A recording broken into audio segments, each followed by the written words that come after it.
Hey guys, just Sam here with a very quick presentation for you about stress.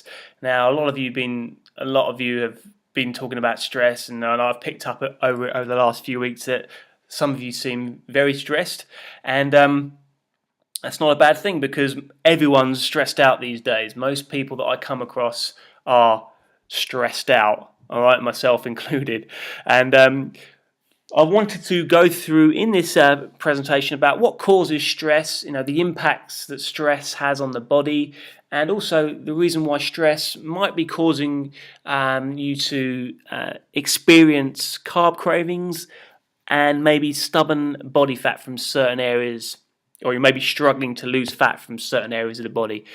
So some of you have heard me talking about this before. I think it will be good for you guys to hear it again, because sometimes at seminars you miss things, and sometimes when you listen to it again, it kind of like reiterates it, and also when you hear it again, it's almost like you get like that aha moment. That's why Sam's asking me to do that, or that's why that happens in the body. So hopefully this will give you a little bit more of an insight into your body and the reason why you're getting stressed, and maybe hopefully more importantly, how we can find better ways of managing our stress ultimately. All right, so let's just start off with this first slide then. So I want you to imagine you've got like a stress bucket, and in that bucket goes your stress, whether it be mental stress, physical stress, environmental stress. I'll go through all those later on in a sec with you, but everything goes into that stress bucket. So the problem with most people's stress buckets these days is that they're full to the brim and the water's still coming in. So we're not managing our stress levels. So the water's already up to the brim of the top of the bucket. The water's still coming in, and then it starts overflowing. And that point where it starts overflowing is where we call it total body breakdown, which is where the body starts breaking down, basically, in the form of injury, in the form of illness. So it could be viruses, colds, anything like that. And that's kind of like your first point, if you like, where your stress bucket is overflowing, and we need to find ways of managing, or we need to find ways of emptying our stress bucket, basically. So I want to talk about the fight and flight mode and your rest and digest mode. So most people are spending too much time in their fight and flight mode, meaning they're stressed out, to put it simply. So I want you to imagine you've got your adrenal glands, which sit on top of your kidneys. Now they're about the size of a walnut, and they're responsible. Those glands are responsible for looking after you, basically. They secrete two hormones: adrenaline for getting you ready to fight for your life, or run away, or flight, and cortisol. So adrenaline is designed to increase your heart rate, and it kind of makes sense, really, doesn't it? Because if you're going to fight for your life or run away as fast as you can, then you need your adrenaline to be pumping, and you need to be ready to rock. So that's an amazing hormone, really, adrenaline. That's designed to look after you. And also, when there's adrenaline release, there's a cortisol release as well. Now, because your body thinks you're about to experience something stressful, i.e. running away very fast or fighting very, very hard, then you need fuel readily available, right? So cortisol is released, and cortisol is designed to flood your bloodstream with sugar. So it's designed to flood your bloodstream with readily available energy, and that's what you need if you're about to just do something very stressful. Yeah. So back in the day when we were in the jungle and we were throwing spears and we were like running around, we had lots of predators. This fight and flight mode was amazing. It was looking after us. Okay. If we fast forward to present day, our body sees mental stress and physical stress as exactly the same.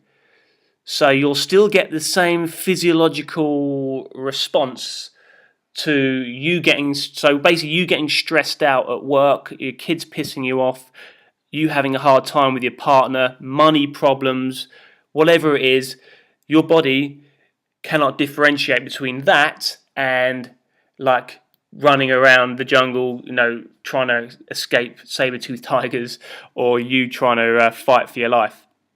So you'll get the same physiological response from that. You'll still get a adrenaline release and a cortisol release.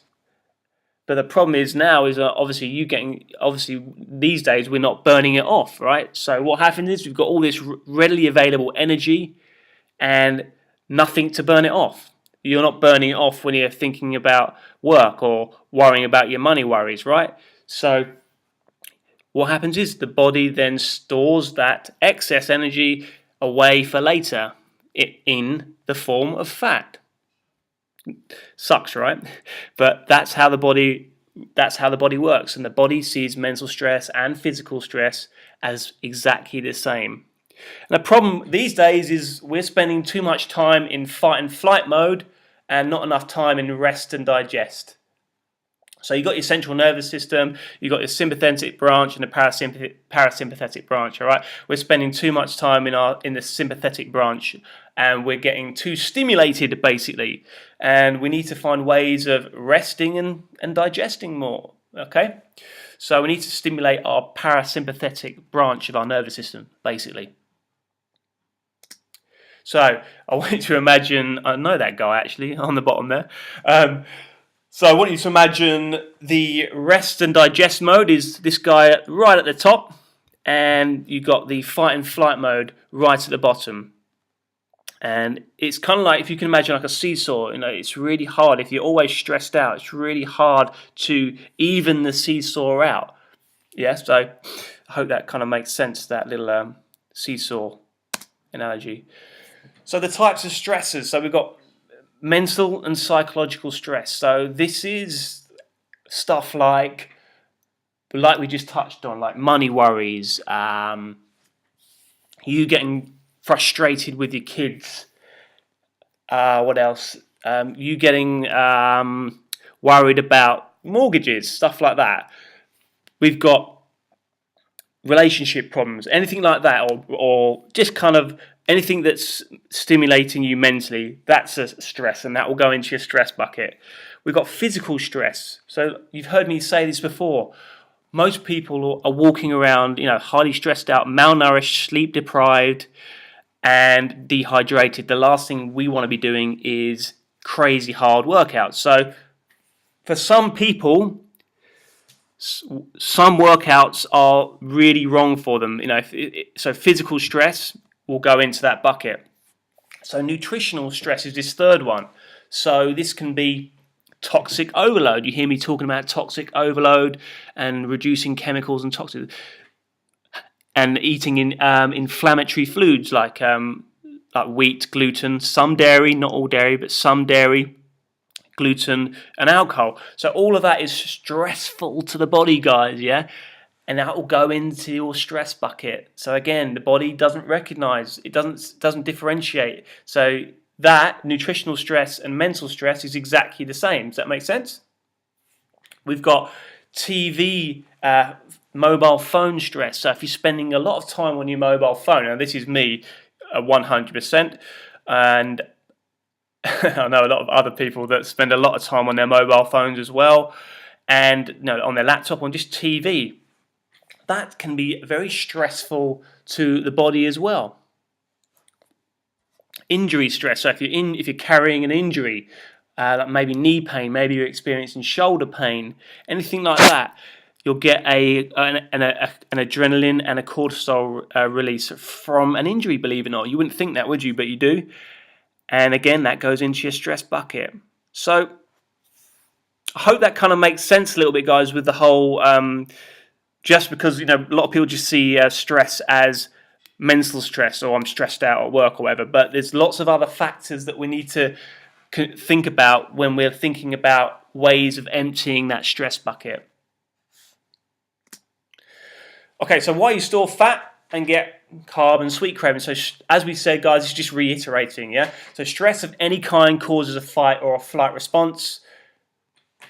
This causes a mobilization of energy and sugar, and which ends up in your bloodstream for fuel. And these sugars don't get used as fuel, and there's no physical action taking place. And the body then converts them back into a form it can store most easily, which is body fat. So that's basically saying, okay, I'm very stressed out. My body, your body's saying, I'm very stressed out. I need to work it off. You're not working it off. I'll store it as fat. Simple equation, right? In this case, if you don't use it, actually, no, that doesn't make sense. But basically, it gets stored as fat. Okay, and the real reason why you get carb cravings. So, guys, this is a staggering static.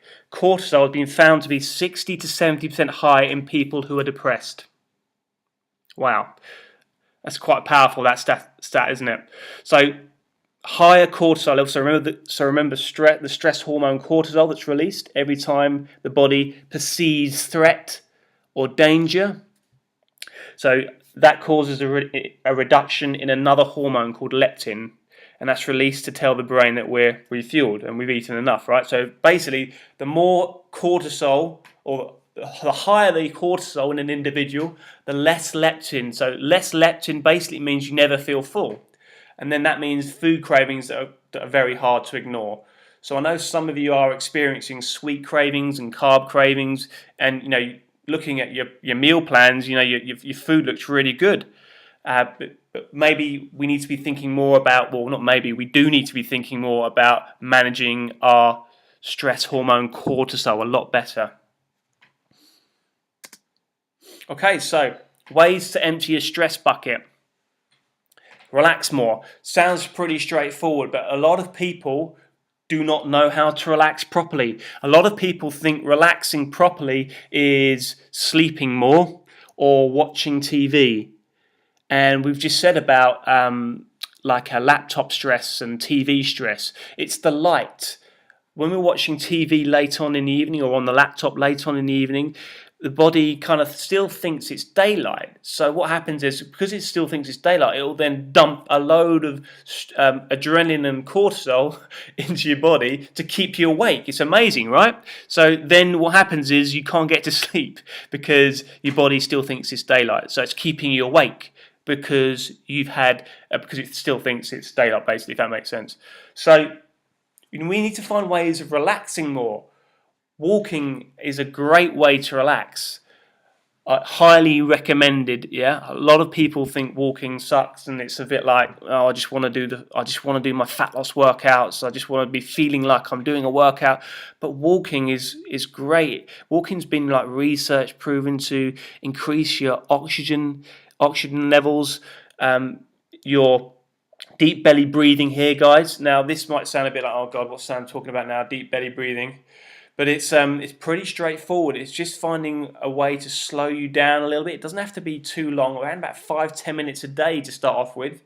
Now there are certain apps out there. I know, there's a really good. I'm talking about meditation, but there's a really good app called Brainwave app. That's really nice. It kind of relaxes you. If you're finding it hard to get to sleep, you can go onto YouTube, stick your earphones in and listen, and just type in sleep music. I found that really helps me out. And just finding ways to relax more, guys. So reading is really good as well for just putting your mind in a different place. Not watching TV. So other ways to empty your stress bucket. You're doing this already, but keeping your workouts really short. So obviously, after about an hour, the body will release more cortisol. There's lots and lots of studies now. I can fish them out for you if you're really interested. But there's lots of studies, trust me, that link higher levels of cortisol around about an hour after exercise. So we want to keep those workouts. Remember, we want to be managing cortisol as much as we can. Yeah? So long, slow, steady state workouts are going to be doing the exact opposite.